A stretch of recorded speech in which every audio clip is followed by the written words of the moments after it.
Several weeks ago, on an ordinary Wednesday morning, I was immersed in our usual routine, preparing our two children for school at 7:15. The bustle was momentarily disrupted by the sharp ring of the telephone. Curiosity stirred within me as I wondered who might be calling so early. The caller ID displayed an unfamiliar area code, heightening my intrigue. "Hello?" I answered cautiously, pressing the phone to my ear. To my astonishment, it was my wife, Laura, on the other end. I couldn't help but ponder why she was calling, given we had spoken just the previous evening. Laura works for a boutique advertising agency, and her call immediately captured my attention. I manage our household and work remotely, while she's frequently on the move, employed at a publishing firm in the heart of our city. Despite our contrasting schedules, we've made it work effectively, maintaining a comfortable livelihood. We reside in a charming suburban home with 3 bedrooms and a garden, blessed with a supportive network of friends. However, Laura informed me that the previous evening, while she was in the hotel lounge retrieving a magazine, her handbag was stolen. "Please cancel our credit cards immediately and order replacements urgently. I've already notified my supervisor, Ellen, about this, and she'll arrange for new corporate Visa cards to be delivered to me overnight, so I'll have them before I depart tomorrow. She's also transferring some funds to assist me during this time," my wife said, her voice tinged with concern. "You're typically so careful with your possessions. Can you explain what happened?" Regrettably, I was a bit distracted and left my handbag on the counter while I stepped away to pick up additional reading material. When I returned, it was gone. The clerk said she was assisting another patron and didn't notice anything unusual. My driver's license was in there too, but the hotel sent staff to search nearby bins. I hope they find it. Otherwise, I may need to arrange transport for today's meeting. "Don't worry, I'll handle the credit cards promptly. I'm sorry for my oversight, dear. Hopefully, aside from about $1,000 in my wallet, we won't incur further losses. We can replace the other cards gradually. Thankfully, most of my essentials are still in my room, so I'll be ready for tomorrow's presentation. How are the kids? I miss the days when we were all together." Let me share what happened roughly 5 weeks ago. Fortunately, I successfully canceled the credit cards before any unauthorized transactions occurred. However, the wallet containing my driver's license and other non-credit card items remained missing, so I set that worry aside. Life resumed its normal rhythm, but I have something significant to share today. I came across a statement from Laura's Vanguard account, where she manages a separate investment portfolio from an inheritance she received after her parents' tragic passing a few years ago. I've always respected her privacy regarding this account, but while searching for our property insurance documents, I stumbled upon a folder containing monthly statements from her personal account. I recalled that the inheritance was approximately $300,000 after her parents' death, and I wondered how much it had grown. To my pleasant surprise, it had increased to over $450,000. While reviewing the statement, I noticed a withdrawal of $2,500 from the money market account about 5 weeks ago. My curiosity was piqued about how she had used those funds, so I decided to investigate her money market account further. To my astonishment, I discovered that she had written a substantial check to a local boutique just days after losing her handbag in the same city. I couldn't help but wonder what she had purchased at that boutique. She hadn't mentioned buying anything for me, nor had I heard her mention acquiring gifts for anyone else. Although she has a sister, I couldn't fathom why she would need a $2,500 gift. After some reflection, I turned to my computer and visited the boutique's website, noting their contact number for further inquiry. I dialed the boutique's number, and a woman introduced herself as a store associate, asking how she could assist me. After providing my name and referencing the transaction I wished to inquire about, I explained that we had encountered an issue with the purchase and were wondering if there was a store guarantee in place.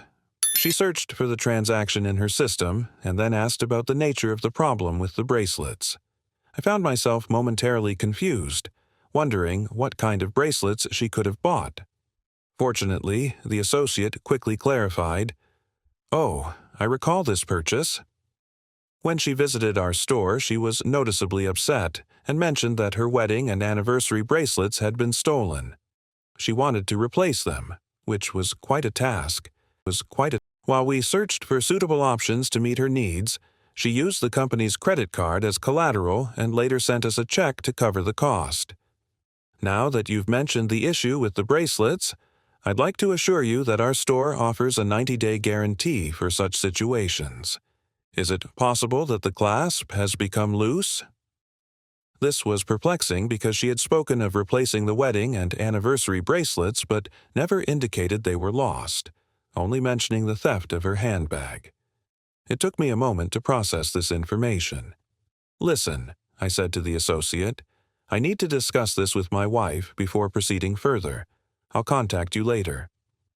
With that, I bid her farewell, though she seemed somewhat puzzled.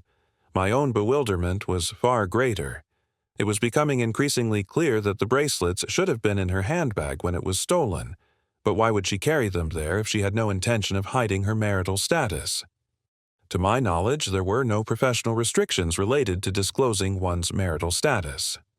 However, if she wanted to appear unattached in certain social settings, troubling thoughts began to swirl in my mind, suggesting she might have considered engaging in inappropriate behavior while away from home. The mere idea of it was deeply unsettling. We had been married for 12 years and were blessed with 2 wonderful children, Ethan, age 9, and Sophia, age 7.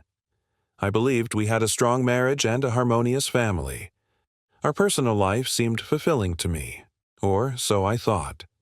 She traveled once a month, staying for 2 or 3 nights in distant cities. If she harbored such intentions, she might have seen it as a discreet opportunity.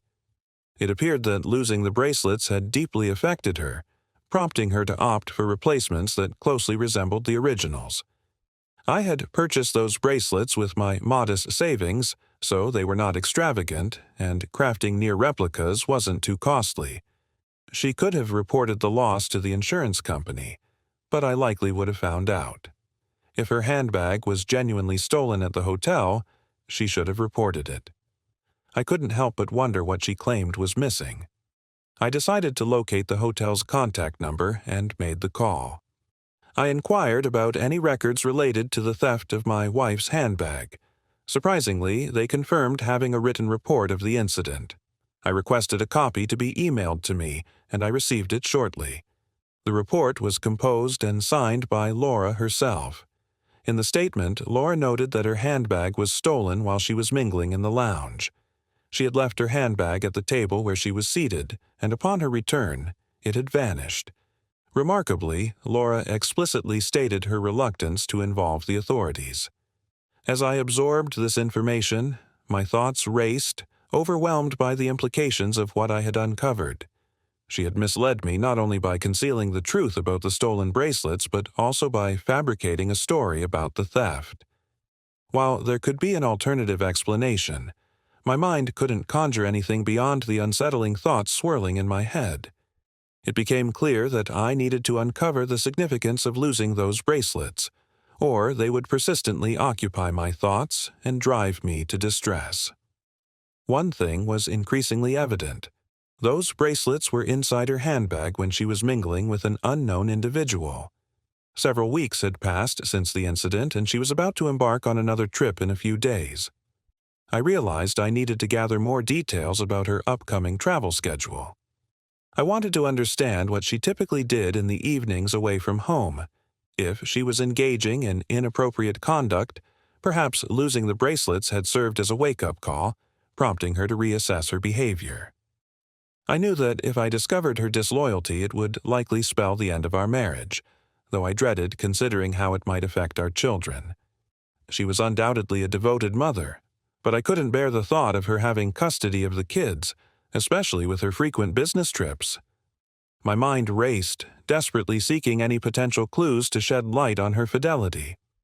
What other information might hint at her actions during her trips? Did she engage in risky behaviors or take precautions? I assumed she would opt for caution, as she wouldn't want to risk complications upon returning home. After all, we had taken permanent measures after our second child's birth, rendering pregnancy impossible. She couldn't rely on others she met to take precautions, so she must have had her own measures. One question remained. Where did she keep them? It was unlikely she stored them at our house or in the car, so her office seemed the most probable place. She likely carried them with her on business trips. I knew she transported her work documents, laptop, and presentation materials in a large briefcase she kept in her office. But if she had an early morning flight, she'd bring her briefcase home the night before, then pack it in a suitcase for the airport. This detail was crucial. I needed to find an opportunity to search the briefcase before her departure. I hoped her next trip involved an early morning flight. I made a deliberate choice to remain calm and composed, not displaying any signs that something was amiss. As it happened, when the kids returned from school, I was occupied with various tasks and had little time to dwell on my suspicions. Nonetheless, the specter of her disloyalty lingered in the back of my mind. When Laura returned from work, I found myself in a bit of a mess while preparing dinner. I accidentally spilled a bowl of vegetables, creating a mess on the floor. The resulting chaos of cleaning up and managing the kids' activities left me looking somewhat disheveled. Fortunately, she didn't seem to notice any unusual behavior from me at that moment. After the commotion settled and everything was cleaned up, I greeted her with a smile. We sat down at the table as we normally did to enjoy dinner and engage in our typical conversation. Given our usual routine, I didn't expect her to have any growing suspicions about her upcoming trip. "So, you're heading out on another trip in a couple of days?" I asked. "Yes," she replied with mild reluctance. "It's the usual routine. I'm not particularly excited about it." My curiosity prompted me to probe further. "If you don't enjoy it, have you considered applying for a different role? You've been with the company for quite some time and have a strong grasp of its operations. I think you could adapt to almost any position." She mentioned her desire to gain more experience before transitioning to a desk job. However, I gently appealed to her sense of family. "The kids and I really miss you when you're not home," I added, hoping to evoke a sense of responsibility. "I know. I'm sorry," she responded empathetically. "I miss all of you too." Seeking more details, I continued. "So, where exactly are you headed this time? Will you be leaving in the morning, giving us a chance to spend some time together before you go?" I held her gaze, mindful that our children could hear us. Despite trying to appear normal, my anxiety was evident, as my stomach churned, making it difficult to eat. She seemed to think everything was fine, as her reaction mirrored mine. I wondered if she had similar discomfort, but it turned out she was eating with little enthusiasm. Perhaps my suspicions were unfounded, but the urge to search her briefcase still lingered, as it could potentially provide insight into her loyalty. "I'm only going to Preston, so I'll be leaving tomorrow morning at 7 o'clock, she mentioned. "I need something to keep me going until I return on Thursday," she added lightly, offering a smile. I responded in a similar light-hearted manner, trying to maintain a sense of normalcy. To my surprise, she seemed at ease in response. Her comment about bringing her briefcase home the night before her trip suggested she wouldn't be stopping at the office before heading to the airport. Given her seemingly genuine attitude about the upcoming trip in front of our children and me, one might assume that either she hadn't been involved in any disloyalty during her travels, or she had become adept at concealing such behavior. I hoped to uncover the truth when I examined the contents of her briefcase on the evening before her planned trip. Laura returned home in high spirits. She parked her car next to mine in the garage as usual and appeared visibly upbeat. This left me wondering if her mood was due to our conversation or if there was another reason behind it. Upon entering the house, she didn't bring her briefcase with her, assuming it was still in the car. I was busy preparing dinner, so we sat down at the table. She casually asked if I could retrieve her suitcase from the garage after we finished eating. "Certainly," I replied, trying not to show any signs of suspicion. "Are you all set for your trip?" she asked, trying to reassure me. "Oh yes, it's a routine trip. My briefcase is in the car, ready for the journey. I'll pack an overnight bag with the essentials." In an effort to maintain a sense of normalcy, I inquired, "Do you have any plans while you're away?" "No. The kids and I will stick to our usual daily routine during the week. Maybe we can plan something family-friendly for the weekend," she replied, showing enthusiasm for the idea. "Sounds like a plan," I responded genuinely. After we finished dinner, she kindly helped me clear the table in the kitchen and loaded the dishwasher. Once we were done, she headed to the bedroom to pack her things, while I made my way to the garage to retrieve her suitcase.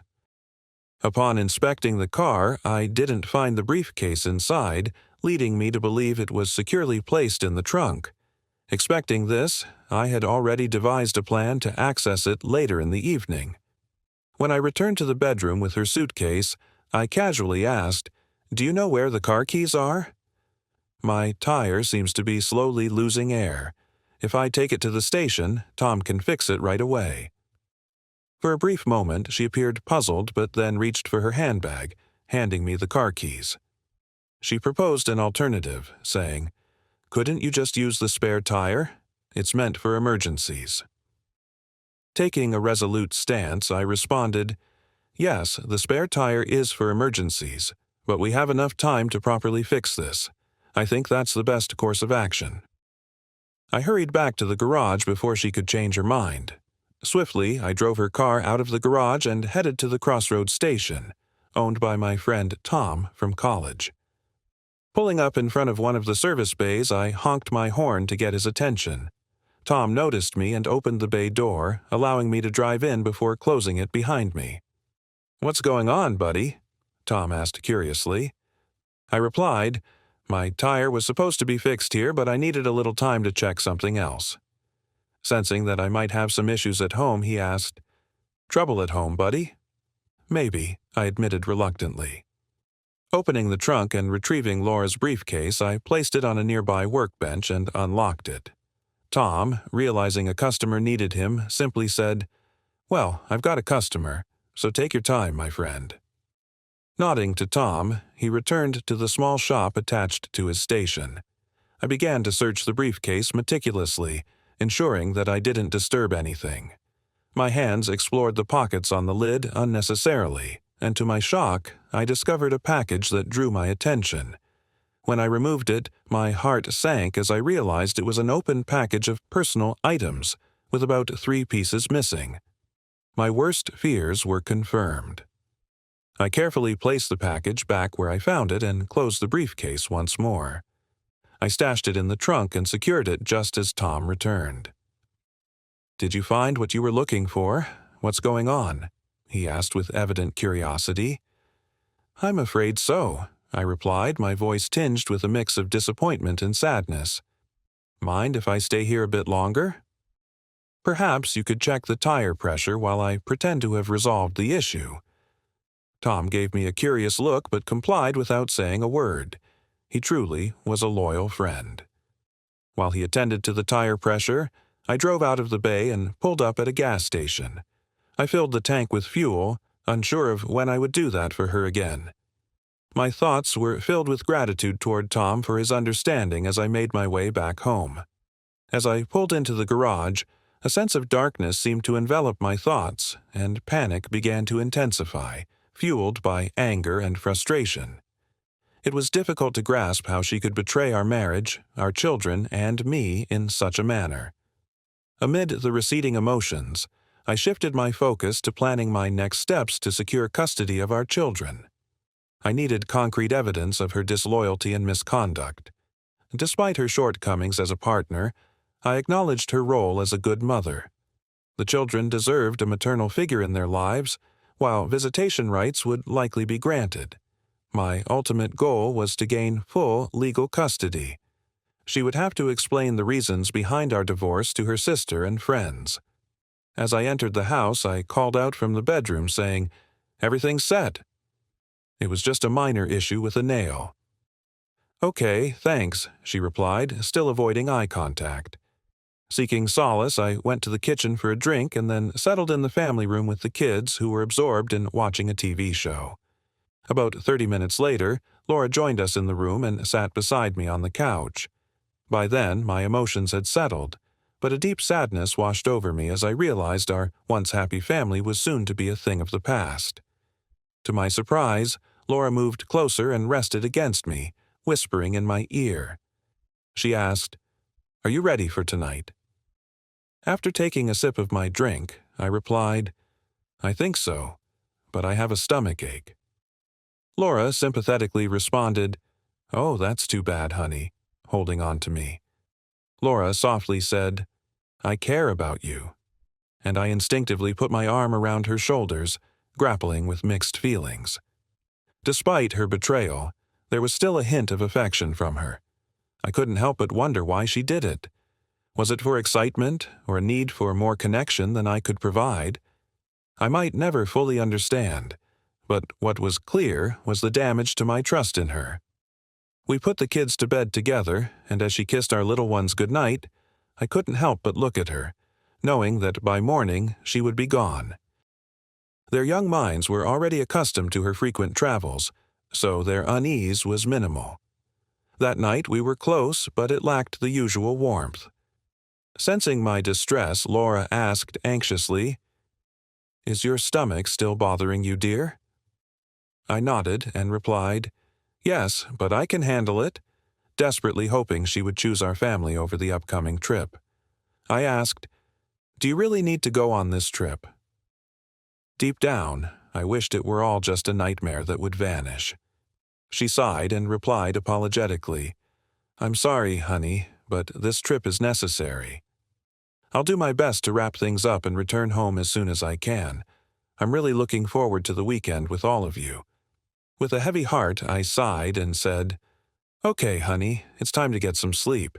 You have to get up early for your flight. I'll take a quick shower now so I won't have to worry about it in the morning." "Okay," I replied while she stepped into the shower. An impulse led me to inspect her suitcase to see what she had packed. Though the clothes on top seemed professional, I was surprised to find, upon closer examination, a selection of her most elegant attire and a small navy evening dress in which she always looked striking. Respecting her personal space, I carefully returned everything to its place, closed the suitcase, and went back to bed. I couldn't sleep that night, and when I heard Laura stirring around 5 o'clock in the morning, I remained in bed, choosing not to bid her farewell as was our custom. I felt a mix of weariness and sadness. Bending down to give me a kiss on the cheek before leaving, she inquired, "Still not feeling well, honey?" I simply nodded, struggling to express the turmoil within me. With the sound of the garage door closing, I finally got out of bed and made my way to the shower. I knew the day ahead would be filled with challenges. After seeing the kids off to school and having breakfast, I turned to the phone book to search for private detective services in the directory. My main criteria were to locate an agency with a nationwide presence, preferably in the city Laura was heading to. I reached out to several agencies and eventually found one with a branch in her destination area. I set up a meeting with them for the same morning, hoping they could provide the necessary information. Next on my agenda was finding a divorce attorney. A friend had recommended a specific lawyer, so I found his contact details and gave him a call. I arranged an appointment for the afternoon, hoping this lawyer could guide me through the challenging process we were about to face. When I arrived at the private investigator's office, I discussed my concerns and arranged for Laura to be surveilled on the evening she was away. I provided them with a photo of Laura and details of her travel route to aid in their identification. They assured me they would gather photos and compile a report on her activities as soon as her business day concluded. To ensure seamless communication, they agreed to send information via email to their Preston office and promised to provide a comprehensive report by Monday morning. Satisfied with their commitment, I made a substantial upfront payment as a prepayment for their services. They informed me they might not be able to capture photographs, but they would strive to provide as many incriminating photos as possible. I agreed that it would suffice. My afternoon meeting with the lawyer proceeded as anticipated. He explained that in our state, divorce follows a no-fault principle, meaning there's no need to assign blame. However, given that I am the primary caregiver for our children, it's likely I will be granted custody. It was crucial for me to understand that Laura would receive substantial visitation rights for our children.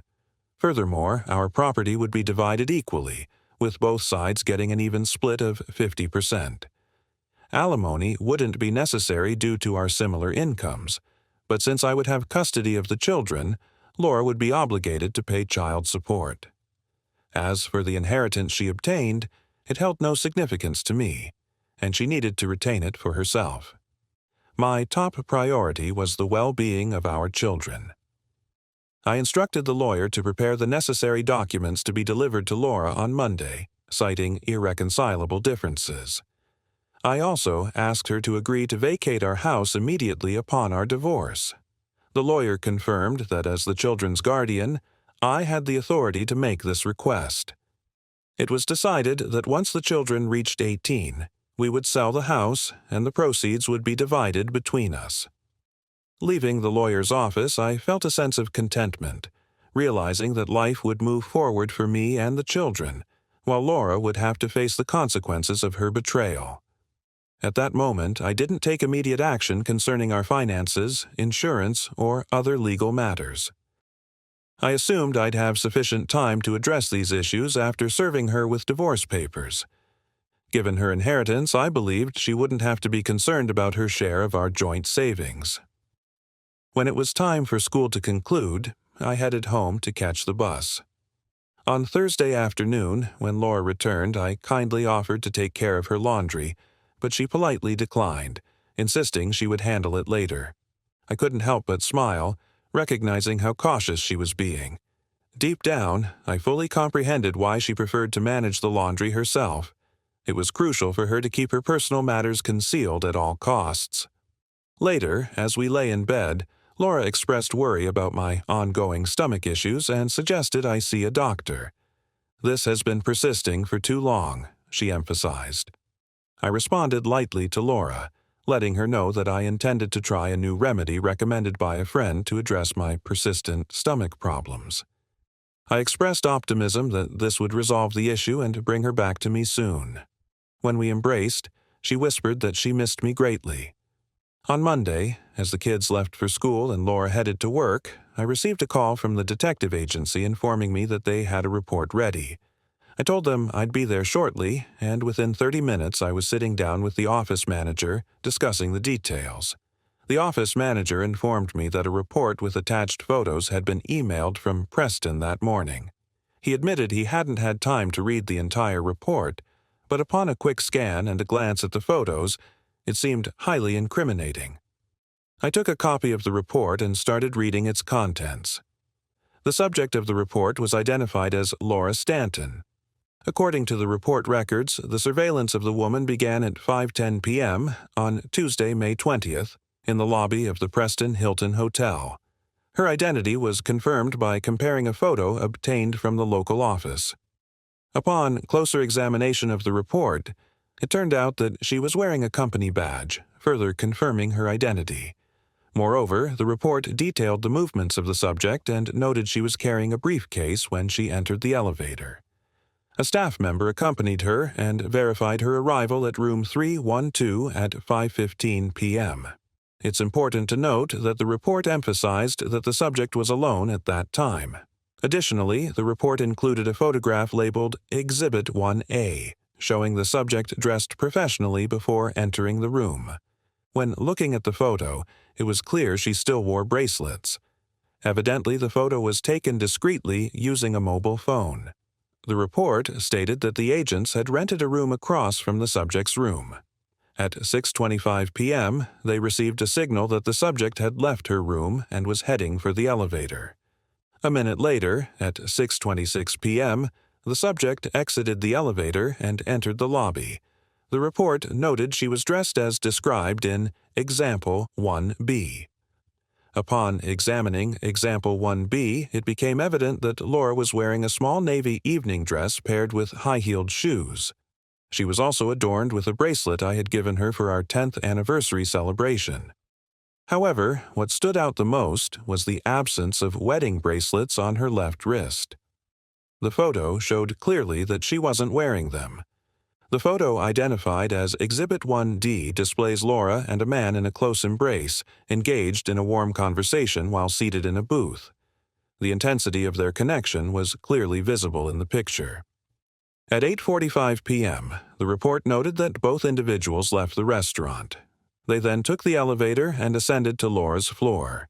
Another photo, labeled Exhibit 1E, captures the moment when Laura and the man entered her room, specifically room 312. In this image, Laura appears slightly relaxed but undeniably pleased with the evening's events. At 11:05 p.m., the man exited Laura's room and left the building.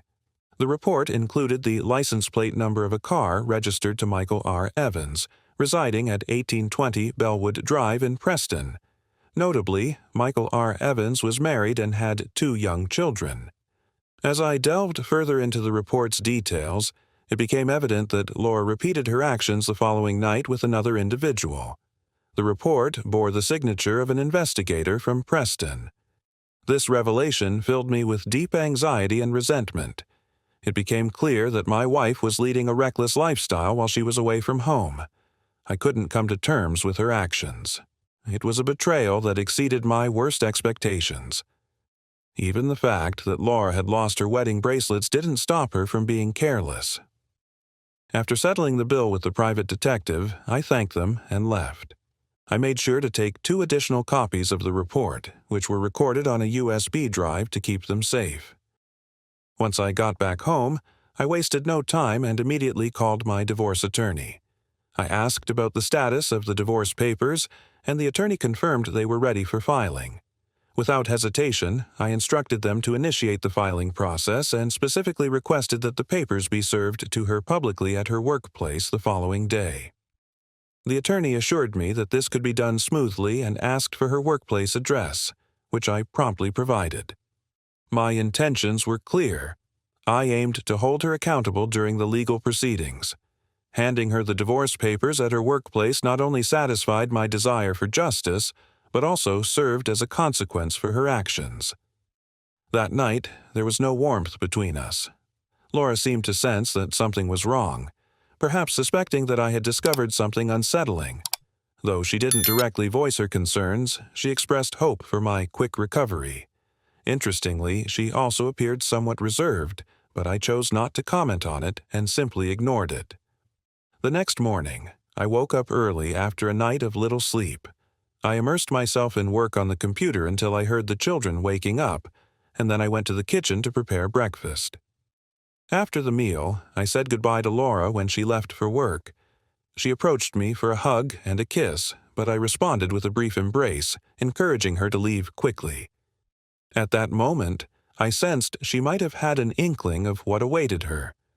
As I closed the door behind her, tears welled up in her eyes and she whispered, "I care about you." After her departure, profound sadness washed over me, and I felt an urge to release my tears. Yet I quickly composed myself, as the children required my attention, and I needed to prepare them for the school bus. Around 10:30 a.m., the phone rang, disrupting our morning routine. Displaying Laura's workplace on the caller ID, I answered the call without uttering a word. There was a brief pause as the caller realized I wasn't inclined to engage in conversation. In a trembling voice and a whisper, Laura said, "I'm sorry." Shortly after, the line fell silent, and I remained silent as well. Laura didn't return home that night, and I wondered if she continued her deceitful behavior, seemingly indifferent to her family. While I recognized my anger was justified, I also considered that I might have been overly harsh on her. The children, disheartened by their mother's absence, wondered where she was. To uplift their spirits, I invited them to have dinner at a local diner. By the time we returned home after dinner, the kids were exhausted and went straight to bed. The next morning, Laura called with a request. "Honey, can I come home and pack my things? Can we talk?" Initially, a sense of guilt welled up within me, but it quickly dissipated. I replied calmly, "Why don't you come between 9 a.m. and noon? Then the kids and I won't be here." Regarding our conversation, I made it clear that I'd speak with her one-on-one in my lawyer's office only after she signed, notarized, and returned the divorce documents. Then I'll listen to whatever you have to say. There was a sob on the line before Laura answered. Good. Shortly after, the phone fell silent again. She signed the divorce papers, and 6 months later, our marriage officially came to an end. It turned out that she faced personal challenges during her travels. Unfortunately, when she attempted to conceal them, her efforts failed. Considering the circumstances, even if I hadn't found out about her disloyalty through the lost bracelets, the truth would probably have come out eventually. There were rumors that she had started dating again. If she ever gets close to remarrying, I've thought about honestly warning her future partner about her unfaithfulness. It seems unnecessary for her to deceive and hurt another person. We had a meeting, and during our conversation in my lawyer's office, I shared my thoughts with her. She pleaded with me to reconsider the divorce decision. She talked about how difficult it was for her not to have unrestricted access to our children. However, I explained that I couldn't trust her anymore. Then she mentioned that she had seen a counselor who identified underlying issues. She assured me that her challenges were now under control. Despite her explanations, I told her that it wasn't enough for me. Even if she claimed to have her issues in check, the fact that she hadn't sought help earlier indicated a lack of proactive effort on her part. If she had addressed her challenges from the beginning, she might not have found herself in the current situation. When I left the lawyer's office, she continued to cry. Having recently reconnected with a college friend who keeps me updated, I learned that he works at a local venue. He mentioned seeing my ex-wife at the venue where he works on several weekend nights. She frequents the venue with different individuals and behaves noticeably. I was deeply hurt that my children have such an inconsistent mother.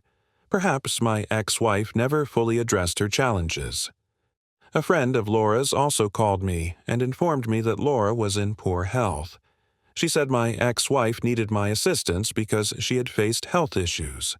Meanwhile, she continued her active lifestyle. I sympathized with her but conveyed that I couldn't offer any help, nor did I want to. Laura chose this lifestyle and its associated challenges. I began dating again, and it seems I found someone special. This woman, around my age and divorced herself, discovered her ex-husband's disloyalty and didn't tolerate such behavior. She possesses strength and resilience, qualities I genuinely admire. It seems that my children also like her. I believe this is a natural progression, and it's only a matter of time before I consider taking our relationship to a new level. Thanks for watching. Subscribe my channel for more stories.